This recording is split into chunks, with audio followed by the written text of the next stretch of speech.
Here we are at KWRE. I'm going to take you as far as I can. Here we are at KWRE. This is the beautiful secretary that works her fingers down to the bone. And she just got her new copy of Urban Legends of Lincoln County, Missouri, Volume 2. I'm so excited to have this. I read Volume 1, loved it. Can't wait to see what's in store in Volume 2.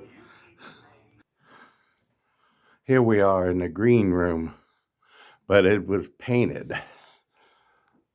Got a TV, flowers, coffee pot. And we're waiting to go on the air. Mikey T will come and get me. And like I said, I'll take you on this journey as far as I can.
This is Mike Thomas. He is the best DJ I ever met. And we're getting ready to go into the radio studio and do the interview. Can't wait to talk about it. Thank you. Sure. We're going back to the studio right now.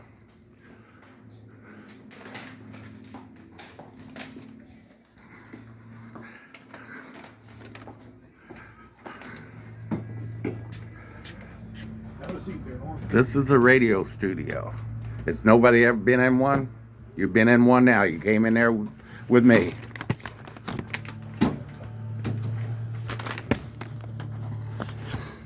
Actually, put their little thing up and film the whole thing. We'll set it right there. There you go.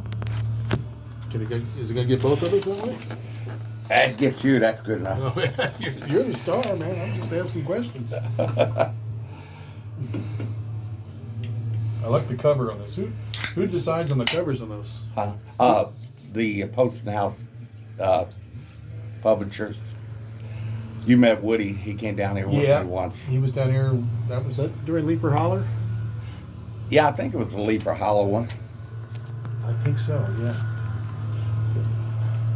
So that one interview still on YouTube that you and I did from 2018. Did you? Yeah, I think you posted it, or he did. Yeah, I think he did. Yeah.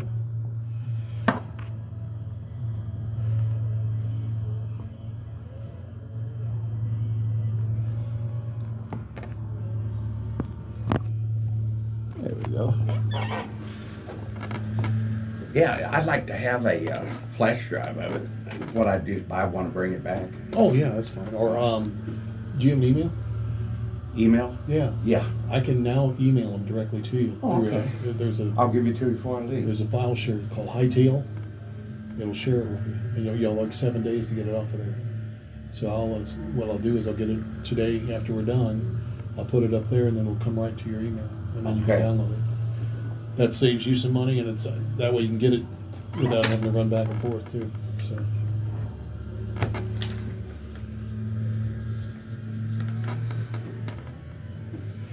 Thought I was going to be late today. My car started missing on the way down. Going, whoop, whoop, whoop. That's not good. Slowed down about 40. I go, ooh. I said, Lord, get going.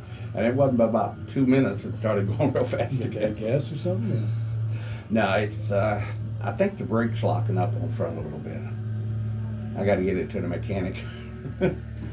That's one thing I'm not, is car mechanic. I'll be up there, I think tomorrow night and Saturday, so I'm gonna be up at the fair. I'll be there all day tomorrow. I'll be out broadcasting. 4 to 10. Yeah. Oh, I want at the dates I'm gonna be places. Can I introduce them? Make them the Sure. end of the whole thing. Absolutely. Yeah. These ain't for sure, so I ain't gonna mention them. I'm No, just that's gonna fine. tell about the fair and other places. Absolutely. They wanted me to come in on Halloween at some places. That'd be I good. just called it a book. Yeah, absolutely. Well, again. Yeah, they gotta bring me in St. Charles Library, Bid River Mall, all over the place. That's wonderful. Lincoln County Outlaw Gang. The Screaming House. Wow.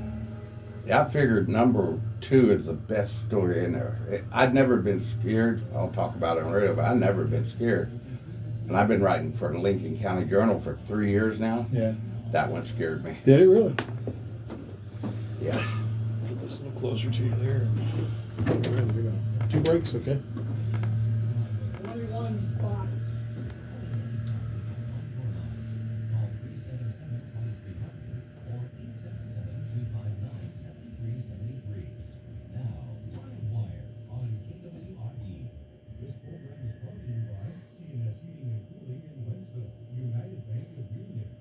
And good morning, everyone. Welcome to the Live Wire. Mike Thomas with you. And today we're going to split our program up into 2 segments. And here in the first half, really excited because we get to visit with Norm McFadden and talk with him about part 2 or volume 2 of his Urban Legends of Lincoln County book.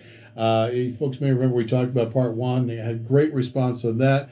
We talked about his Leaper Hollow book that you put out. That was 2018, I think it was. Yeah, 2018. Yeah, but Norm is here. I do have one bone to pick with you before we get started, however, just so you know. I have searched all over the internet. I cannot find one picture of Snake Man, the wrestler.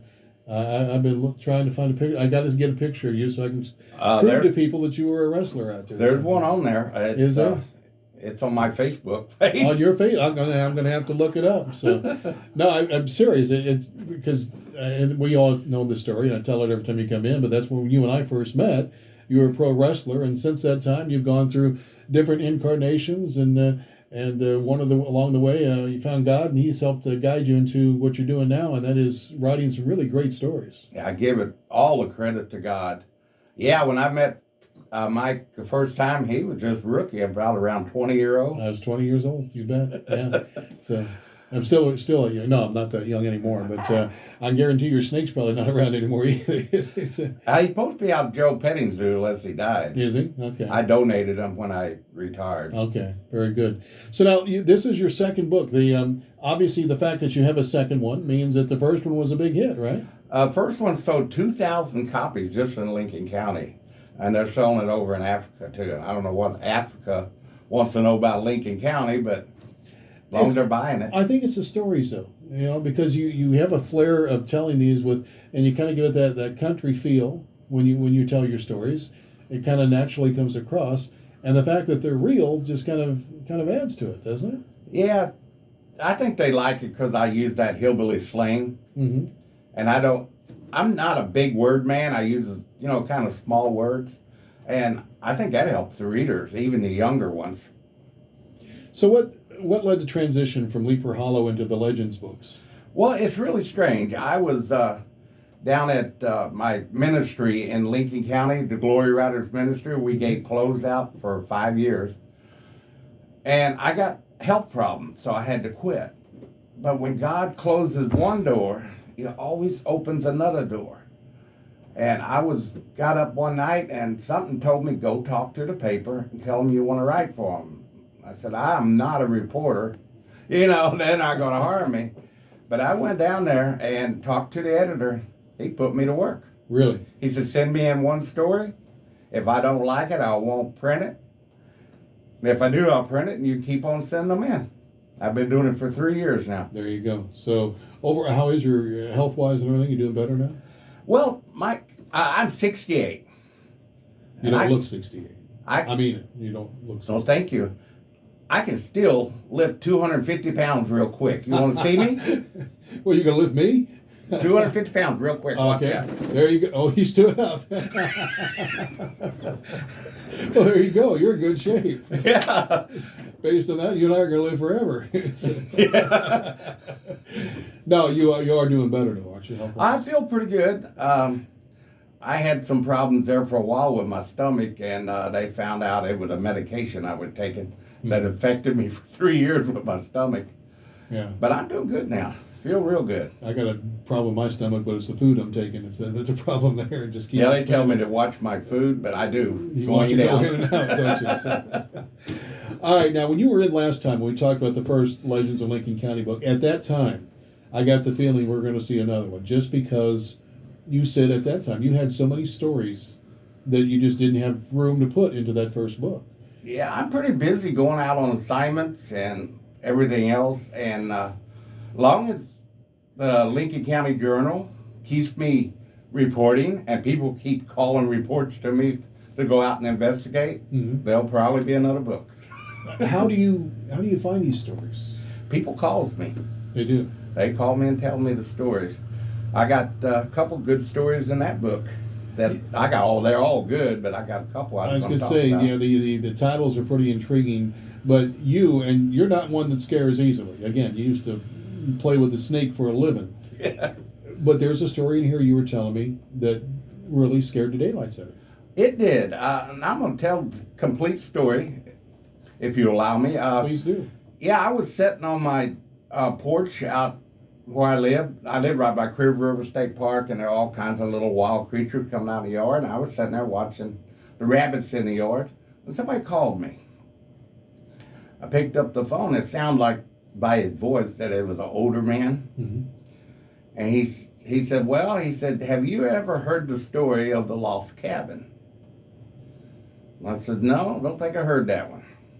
He said, well, let me tell you the story.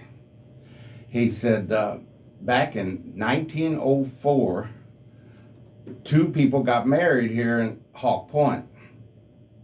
And he said they were very anti-socialist. They didn't like anyone. So when they got married, they moved as far as they could back in the woods. And they built a log cabin there. And nobody knew it, but it was hearsay that they had a little girl. And her name was Josie. And they wouldn't take her to town. She'd only known her mom and dad all her life. She was 12-year-old. And she was 12-year-old back in the backwood behind her cabin playing. And she ran onto what they called a witch that from Hawk Point that made medicines and brews. Oh, okay. And she went out in the woods and gathered herbs and spices for it. And she ran on to Josie out there. And they got to talking, and her name was Jessica. Jessica told Josie, she says, don't tell your mom and dad about me, and we can keep this going on. So Josie didn't tell her mom and dad that she met Jessica. So went on for 2 years. And Josie was 14, you know, and she was a beautiful little girl. She had that golden hair and blue eyes and just the cutest thing you ever saw. And so they did that for 2 years, like I said, and they was making a brew, you know, out in the woods, and all of a sudden, something came up out of it. And it went in Josie. Josie fell on the ground, started kicking and squirming, and started just acting all kinds of crazy. And Jessica wanted nothing to do with this, so she took off, just left her laying on the ground. And it took her mom and dad a whole night to find her. And they found her the next morning, and she didn't even look like their little girl, he said. She was all deformed, and her face was messed up, and she humped back, and she had big long fingernails. She was a mess. So they tried to carry her back to the cabin, but she started scratching them and biting them, wouldn't let them bring her back. So Dad stayed there with her and said, go get that big old heavy blanket. We'll wrap her up in it so she can't bite us or scratch us. So Mom ran and got the blanket, and she got back. They held her down, wrapped her up in that blanket like cocoon. Took her back to the cabin, put her in her room, chained her to her bed because she was going to hurt them. And they went to Hawk Point and got some bars and put on the window. And you'll see the picture in the book where I took pictures of the cabin and still got the bars on the window. And went on about 2 months, Josie escaped. They were sitting in the front room one day and they just looked back there and there she was right in the doorway. She came in there and killed her mom and dad. And he said she ran out in the woods and she's still out there. And I assured him, I said, if this is 1904, she is not out there. She went where she going to go, heaven or hell, you know, Mm-hmm. because the Bible said absence on the body is present with the Lord. I said, she's not out there. I said, but tell me where it is and I'll go find it. He said, well, it's a lost cabin. He said, it's very hard to find. So I went out one day after he told me where it was, and I went out pretty early and I searched all day for that thing. I mean, I clumb up and down the hills, valleys. I was so wore out. At the end of the day, I got back in the car and went home. I said, man, that thing is a lost cabin. So I went on home, and next day I got up before the sun come up, went out there, packed my backpack and everything, and I got out there and I started looking for it again, and the sun was going down and the night shadows were coming in. I said, man, I got to find that place today. And I just kept walking, and it was almost dark. I seen the cabin. It was up on a big old hill. And I walked up there, and I tried to get in the front door, and the front door was chained with a chain with a padlock on it. So I went to the window in front. There's only one window right there beside Jessica's room. She had bars on it, so no way to get in it. Mm-hmm. I went to the window, and I seen somebody nailed them down. So I went around back, because it was too dark to walk back anyway. Ain't no way I could have made it back through them woods. So I went around back, and the back door was open. So I went in, and I set my book bag down, put my blanket down, ate me some food. Then I got up, I brought some oil to bless the windows and the doors. I went and blessed them. I am an ordained minister, but anybody can bless a house, or you know your Father. Yeah. So I blessed the windows, blessed the doors, and I went to sit back down. Nothing was going on at all.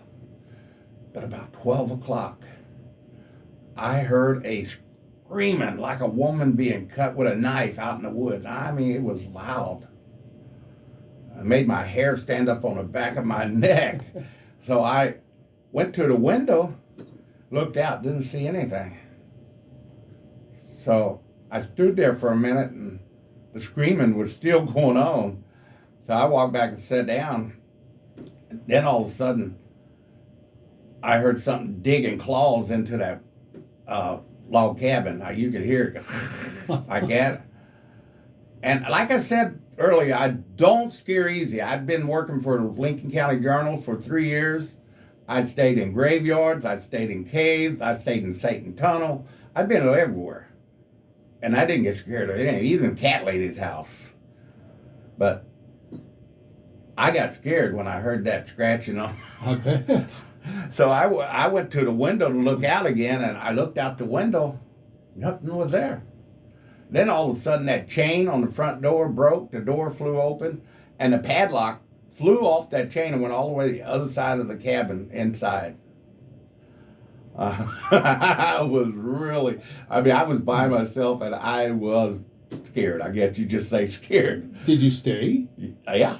I went up and slammed the door to tight it, I get it, and when I pushed the door to, the window popped up, and them 3 little nails fell on the floor. What did I get myself into here? So I propped something against the door, and I ran and pulled the window down, and by that time I was, I guess, ready to go bathroom my pants or something, because I was scared. I bet.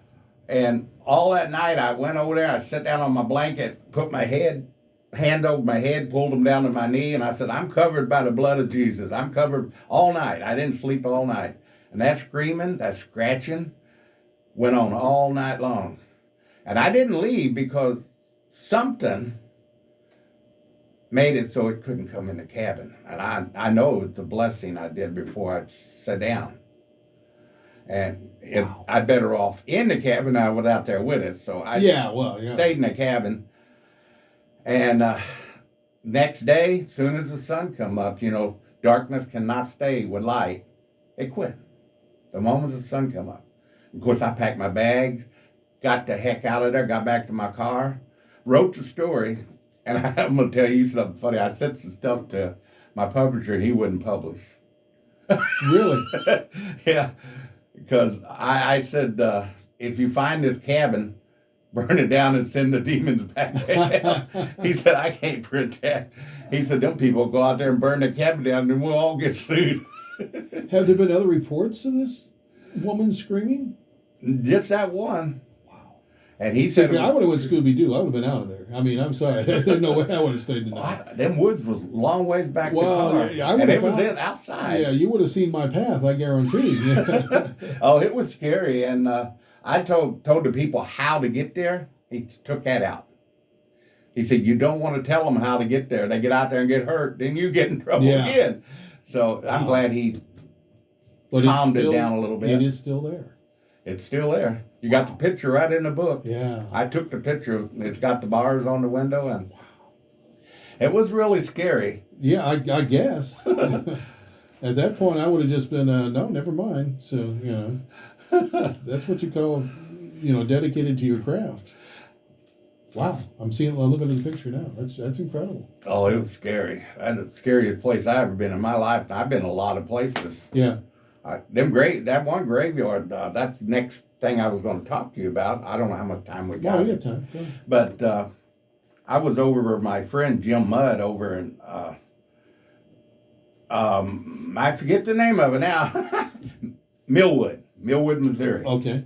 And I was talking to Jim, and he said, well, you're doing stories, ain't you? And I said, yeah. He said, well, there's a graveyard not too far from here. And he said, I was coon hunting with a bunch of buddies of mine. We went by there. He said, there's something supernatural going on there. And he wouldn't tell me what it was because I could tell he was a little nervous. He said, you need to go check it out. So about a week later, I got my grandson. I made my mind up on the other story. I was going nowhere by myself again. There's going to be somebody with me. Absolutely. Yeah. Even if I have to pay them, they're going to go with me. So my grandson went with me, and we were sitting there in the graveyard. Wasn't nothing going on. I went out and took some pictures. And I guess it was strange things happened around 12, I guess. Because little clouds started coming up out of the graves. And my grandson was kind of nervous then. I said, I want to check it out. So I got out of the car and I went over there, and they had a big gate to go into the graveyard. Yeah. And I opened it and hit up that weird squeak out that would chill you to the bone, because it's a big metal gate. And I looked at the cloud, and when I got up close to one, it looked like they moved over a little bit, over to the corner. And I looked at all the gravestones. And I noticed that 75% of the graves in there were kids under 21. And the way I explain it in the book, and the way I explain it to the folks in Radio Land, I actually think there was an underground spring under that graveyard, and the sun heated it up during the day. And then at night, when it starts cooling, the vapor comes up. And that's kind of way I explained it, but I said that people don't like that solution. I'll tell you that God does send angels to look over children while they're sleeping. So either one you want, that's... Wow. These are all in the new version of the book? In the book, yeah. Yeah. So, I'm sitting there, I was just looking at some of the chapter titles, too. And by the way, first off, before I get to that, we should mention, you're going to be at the Lincoln County Fair this week. Yes, I sure am. Starting tomorrow, and you'll be out there all the way through Saturday. I'll be there the whole fair, all but Saturday. Saturday, I'm going to be there from 10 to 4. You're going to have copies of the book that people can buy? I'll have copies of the books. I'll sign them for them. And I hope everybody enjoys them. I know I kind of enjoyed every one but one. Well, I guess. How do you deal with it? Because, and I know you run across them, you know, I mean, the doubters. Because either way, they're going to enjoy the book, believe it or don't, you know. I mean, these are things that you obviously have experienced firsthand. Yeah. So I guess you just got to take that the way it is, you know, and know that, hey, I get to share my story regardless. Yeah, I just do it. What I see and what I hear, I write it down. Now, Satan Tunnel, that was in my last book. Mm-hmm. I didn't find anything there. I stayed the night. I talked to the guy they said was mean, that he was a hermit and all that. He was a really nice guy. He wasn't bad. His name was Mr. Turpin. And he said he does go down there and shoot a gun up in the air when there are a bunch of kids hanging out because he don't want them out down there. But I didn't find nothing there. And these aren't all ghost stories, though, either. I mean, you have, are they? I mean, like the Old Monroe I bank have robbery. history. Yeah, the bank robbery. You've got gunfights, Lincoln County outlaw gang in here. I mean, there's other things. There's a lot of history in there. Yeah. And it's true history that people gave me. I had one guy told me, he said, that story that you wrote in the paper wasn't true. And I said, well, I went to his family of the guy that got his legs cut off on a railroad track. Mm-hmm. I talked to his family, and the family said that's the way it happened. But he wanted to argue about it, and I don't argue. I said, and again, it's legends. To each their own. That's why you call it legends. Yeah, exactly. You know, these are things that stories have been related to you by others along the way, and things that you've gone out and tried to investigate and determine on your own. And yeah. And I can tell you're having a ball doing this too. Oh, I love it. Yeah. I love it. It's just so much fun to get out there. And, you know, I don't believe in ghosts. I believe in spirits. I believe we got spirits in us, and when we die, we go wherever we're going to go. You know, absent somebody is present with the Lord. But the spirits in us, bad or good, goes out and looks for another host. I do believe in spirits. I guess I never believed in ghosts, and I didn't believe that a spirit would hurt you until I think that I hadn't blessed the windows. Do you think you would have been hurt at night at the camp? I think it would have came in.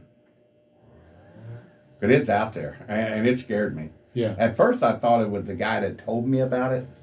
Messing with you? I thought he'd come out there to scare me because he read my article and he just wanted, but ain't no way. He couldn't have done all that. Wow. It had to be supernatural. So, did you ever figure out who put the padlock on there? No. Because this property, I'm going to assume, is owned by someone, is it not? It got to be owned by somebody, but I couldn't find the owner. I researched it because I always try to find the owner before I stay the night there. Sure. Because I got in trouble once. That when I first started reporting, I went out to the caves in Ellsbury and didn't ask the owner permission. I had to apologize. They weren't real happy with that. He wasn't happy. He said it'd make too many people come out there and they could fall and hurt themselves and sue him. And see, I understand that part of it too. Yeah, it's unfortunate in today's world, but there are so many people that are so fascinated with this stuff. And there's a rich heritage of this type of stuff, not only in Lincoln County, but throughout the area. And what you've done here is just, I love these books. And as you can tell, we've got fans of yours everywhere that enjoy the books. Now, in addition to the fair, you're going to be elsewhere doing some things too, right? Yeah, I'm going to be at October 22nd at Mexico Library from 9 to 12 noon. And then October 25th, St. Charles County Library in O'Fallon for a Halloween party. I'll be there signing books at 7 p.m. And then October the 29th, I'm going to be at Vandalia, Missouri's library from 9 to 12. And I'm looking forward to all of them. And we got some dates that we haven't got the times on them, but I'm going to be at the Mid River Mall. They got big posters of my book, new book, at the food court and at the bookstore. And they're going to have me come in and sign autograph, but I haven't got the date yet. And I'm going to be at Cornerstone Cafe. And I will get back to everybody on the dates. And I'm going to be at the Winfield, Maine Cafe in Winfield, Missouri. Okay. So if folks can't make it to the fair to buy a book this week, how can they get a copy of the book? Where do they go? You can go about anywhere online, but Amazon would be the best bet to go on to Amazon. Just print Norman McFadden, the author, and All bookstores will pop up everywhere. Mm-hmm. But this particular book, it is out now? It's out now. You can go to Amazon and buy it. Mm-hmm. The price is $20 for it, and I'm sure you're going to enjoy it. Yeah, well, it's... And you come one of my event, and I'll sign it for you. Yeah, I can't wait to get you back here and talk about 3.0 on these books, because I know, just take a dog with you or something next time. I'm going to take somebody with me. Yeah. I got to do something. Two things I got planned. I'm going to stay at the highest peak in Lincoln County. It's 935 feet high. And they say there are a pack of wolves up there. And I did talk to the owner. He took me walking around. He said he's seen a bear, he's seen coyotes, and he's seen mountain lions. But he said he never seen wolf, but he said I'm welcome to stay there. And then I'm going to go to Diamond Island. They call it Diamond Island, Witches Island. It's out in the Mississippi. And they say that some weird stuff goes on there. They said back in the 1800s that they used to sacrifice kids that the witches did.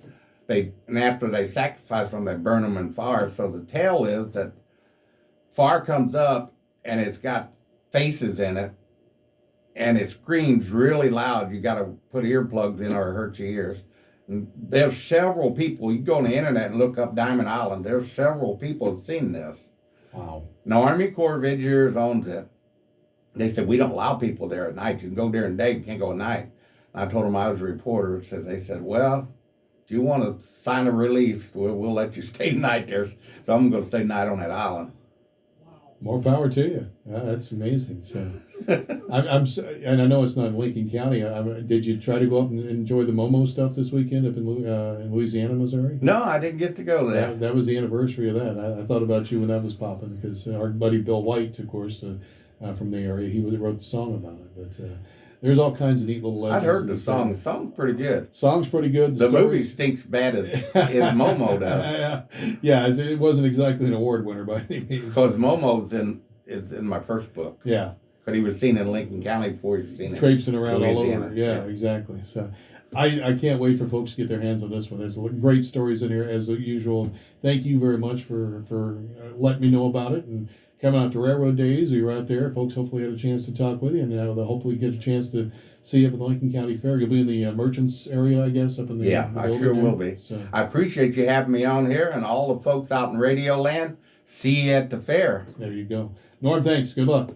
That's Norm McFadden. God bless. Urban Legends of Lincoln County, Missouri, Volume 2. And you can get it now on Amazon and all the other online book vendors. That's going to do it for this half of Livewire. We'll take a break and going to take a completely different turn and talk about another horror story in Washington, D.C. with Congressman Blaine Luetkemeyer right after this.